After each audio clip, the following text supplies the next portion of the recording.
ওদেরকে বান্ধ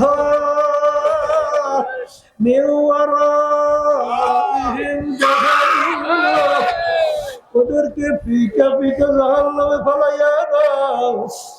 ওদের জন্য আমার কোন মায়া নাই। আসলে তোমার আমার চিন্তাও নাই, চেষ্টাও নাই।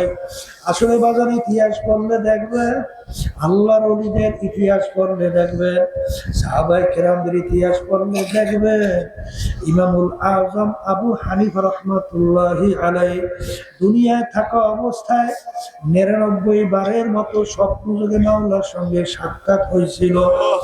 এত বড় আবেদ। আর তিনি হলেন তাবি, সাহাবায়ে কেরামদেরকে দেখছিলেন।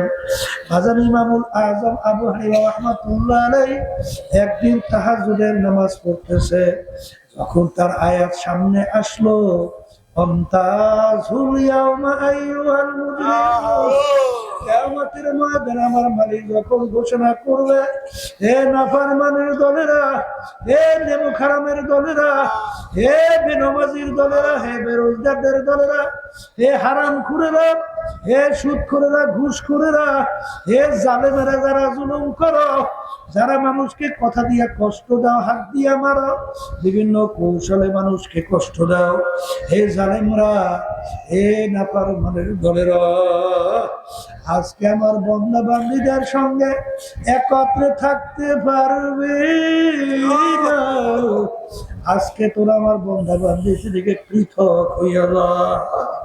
এই কথা শোনার পরে আবু হানিফা রাহমাতুল্লাহি আলাইহি জার করে চোখ দিয়া বাইয়া বাইয়া পানি পড়ে, আর বারবার ঘুরাইয়া এই আয়াত শরীফ তেলাওয়াত করে, হে আমার দয়ার মালিক, কিয়ামতের ময়দানে যেদিন আপনি ঘোষণা করবেন, আমতাজুল ইয়াউমা আইয়ুহাল মুজরিমুন, সেদিন আমি আবু হানিফা যদি নাফরমানের কাতারে পড়িয়া যাই, তখন আমার কি উপায় হবে? যাদের জীবনটা মাওলার রাস্তায় কাটাইয়া দিল, এই জন্য আমার আব্বাজান প্রায় বলতেন, যেই মামলার তদবির নাই, ওই মামলারও কিন্তু খালাস নাই। এই জন্য আমার বাজানদেরকে বলবো, পর্দানে মা বোনদেরকে বলবো, বাজান মুসলমান বলতে কিন্তু মন চায়, হারে চোখে পানি নিয়ে কলম নরম কইরা, গুনার থেকে ফিরা নেকের পাল্লা ভারী কইরা, ইমানকে মজবুত কইরা, তারপর দুনিয়া থেকে বিদায় নিয়ে কবরে রওনা করবে।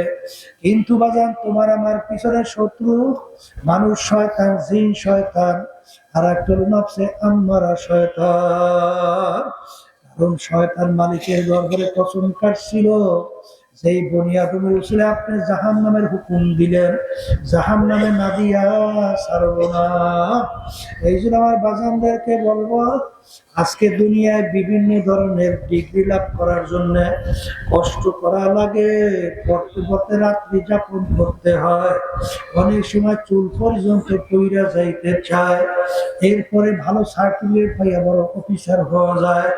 তাদের জন্য কত সুন্দর সুন্দর বাড়ি, কত গাড়ি, ডিসির বাংলো, এসপির বাংলো, বড় অমুক সমুখের সচিবের বাংলো, আর এমপির বাসভবন, আরে প্রধানমন্ত্রীর গণভবন।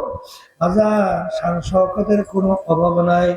আরেক শ্রেণীর মানুষ, তাদের জন্য সরকার জায়গা রাখে জেলখানা, ওরা একটা বাড়ি দিয়ে মানুষের মাথা ফাটাইয়া ফেলায়, অথবা এমন অন্যায় করে, চুরি করে, ডাকাতি করে, বিভিন্ন ধরনের অন্যায় কাজে লিপ্ত হয়। বাজান মাথায় বাড়ি দিতে কোনো কষ্ট লাগে নাই, কিন্তু সহজে কিন্তু জেলখানায় ঢোকা যায়। কিন্তু বাজান ওই ডিগ্রি অর্জন করতে বহুত কষ্ট করা লাগে। ঠিক বাজান জাহান্নামে যাওয়ার জন্য কোনো কষ্ট করা লাগবে না। বাজান মধুর গুণ, ফজরের নামাজ না পড়ে ঘুমিয়ে থাকো, খুব আরাম। রমজান মাসের রোজা রাখে কষ্ট না রাইখা আরামে দিন কাটা।